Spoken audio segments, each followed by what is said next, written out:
Bharat 180 news కి స్వాగతం.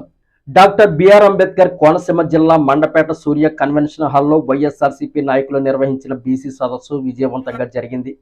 MLC తోట త్రిమూర్తుల ఆధ్వర్యంలో సాగిన ఈ సదస్సులో బీసీ సంఘం నాయకులు are Krishnaiah, MP Pilli Subhash Chandrabose, MLC Kudipudi Satyanarayana, MP Bharatram, YSRCP Amalapuram MP అభ్యర్థి రాపాక వరప్రసాద్ తదితరులు పాల్గొన్నారు.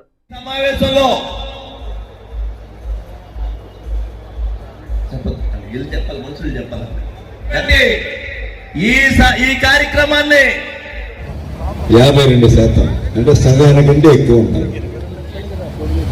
మరి ఎందుకు మనం అధికారంలోకి ఆమడతరంలో ఉంటూ ఉన్నాం? దానికి కారణం ఏంటి? ఒకసారి గ్రహించవలసినటువంటి అవసరం ఉంది. మీ అందరికీ 139 కులాలు ఉన్నాయి. వెనుకరున్న జాతుల్లో 139 కులాలు ఉన్నాయి. ఈ 139 కులాలకి విభిన్న కులవృత్తులు ఉన్నాయి, విభిన్న సంస్కృతులు ఉన్నాయి, విభిన్న సాంప్రదాయాలు ఉన్నాయి, విభిన్న వైరుధ్యాలు కూడా ఉన్నాయి. అదే కారణం ఆ వైరుధ్యాన్ని పెంచి పోషించి అధికార పీఠ మీద కొనసాగుతున్నారు.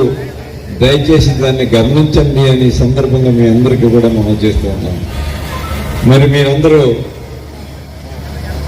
చెప్తాను, ఇంకా మనం వైఎస్ఆర్ కాంగ్రెస్ పార్టీకి ఎందుకు ఓటేయాలి? ఎప్పుడూ ఒకరినే వెన్నుకునే సాంప్రదాయం మీరు కొనసాగిస్తే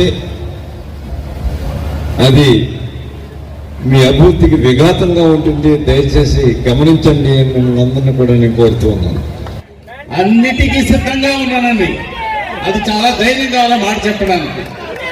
అలాగే అనేక సంక్షేమ కార్యక్రమాలు అమలు చేసి పేద బడుగు వర్గాలని అందరినీ కూడా పైకి తీసుకొచ్చి, అలాగే అక్క చెల్లెమ్మలందరికీ కూడా స్థానిక సంస్థలు 50% రిజర్వేషన్లు అమలు చేసి అందరినీ కూడా పదవుల్లో కూర్చోబెట్టిన మన జగన్మోహన్ రెడ్డి గారు, ఆయన మరొక్కసారి మనం ముఖ్యమంత్రి చేసుకోవడం కోసం మనందరం కూడా కష్టపడి ఈ ఉన్నటువంటి 35-40 రోజులు కాలాన్ని మరి వ్యర్థం చేయకుండా చాలా కష్టపడి మనం పనిచేసుకున్నట్టయితే తప్పనిసరిగా జగన్మోహన్ రెడ్డి గారిని మళ్ళా మనం ముఖ్యమంత్రి